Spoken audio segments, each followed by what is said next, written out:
Hello viewers, আসসালামু আলাইকুম। আজকে আমি বানাবো হচ্ছে তেলের পিঠা। তো তেলের পিঠা বানানোর জন্য এখানে আমি চালের গুঁড়ি নিয়েছিলাম। এটা হচ্ছে আতপ চালের গুঁড়ি।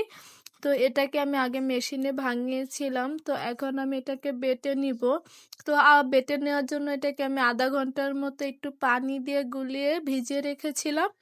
এখন এটাকে বেটে নিব। বেটে নিলে হয় কি পিঠাগুলো একটু ফুলে, তাই আমি এখানে বেটে নিব। আর আপনারা যতটুক চাল ভিজাবেন তার অর্ধেকটা কিন্তু বেটে নিলেই হয়। তো আমি অল্প করে নিয়েছি, তাই সবটাই বেটে নিব। বেটে নিলে চালটা একটু আঠালো হয়, তো পিঠাগুলো খুব সুন্দর হয়। তাই আমি সবগুলো চালেই বেটে নিব, আর আপনারাও একটু বেটে নেবেন। এখানে আমার চালের বাটাটা হয়ে গেছে, এখন আমি এটাকে গুলিয়ে নিব। তো এই ব্যাটারটা বানানোর জন্য এখানে আমি কিন্তু গরম পানি দিয়েছিলাম, হালকা কুসুম গরম পানি। হালকা কুসুম গরম পানি দিয়ে আমি এভাবে গলিয়ে নিয়েছি, আর এখানে চিনি আর একটু লবণ দিব, আর কোনো কিছুই দিব না। এতেই কিন্তু আমার পিঠাটা খুব সুন্দর হবে। তো দেখতেই পাচ্ছেন আমি চিনি আর লবণ দিয়ে ব্যাটারটা গুলিয়ে নিয়েছি। আর এখানে কিন্তু আমি একটু ময়দা দিব। ময়দা দিলে পিঠাগুলো কিন্তু একটু নরম নরম হয়, তাই আমি এখানে একটু ময়দা দিয়ে দিব। ময়দার পরিমাণটা কিন্তু খুব কম দিতে হবে।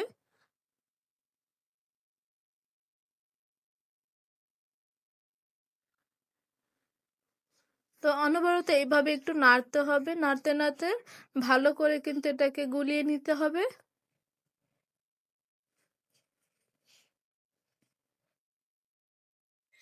পানির পরিমাণটা কিন্তু একটু বুঝে শুনে দিতে হবে, আস্তে আস্তে দিতে হবে। একবারে দিলে কিন্তু পাতলা হয়ে যাবে, এতে পিঠাগুলো কিন্তু ভালো হবে না। তো দেখুন আমার ব্যাটারটা কিন্তু এইরকম হয়েছে, আর ভাজা পিঠার জন্য কিন্তু ব্যাটারটা এরকমেরই তৈরি করতে হবে।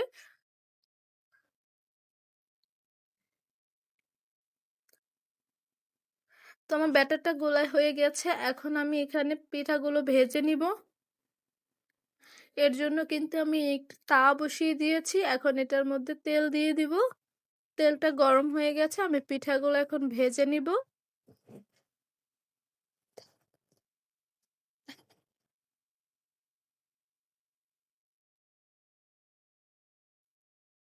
তো দেখুন আমার পিঠাগুলো কিন্তু ফুলতেছে।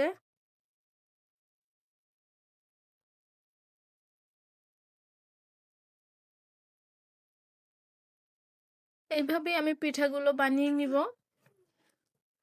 আপনারা যদি এই পদ্ধতিতে পিঠা বানান তাহলে দেখবেন খুব সুন্দর হবে, আর পিঠাগুলো খেতেও কিন্তু খুব মজা হয়।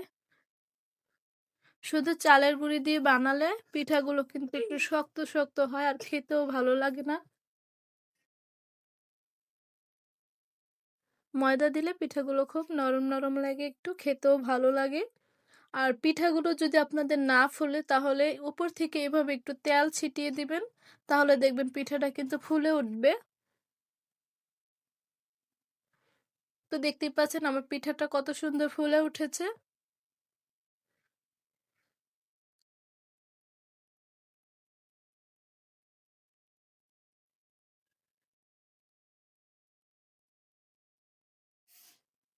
দেখুন আমার পিঠাগুলো কিন্তু সবগুলোই খুব সুন্দর হয়েছে, আর সবগুলো পিঠাই কিন্তু ফুলে উঠেছে, আর দেখতে কতটা সুন্দর লাগছে।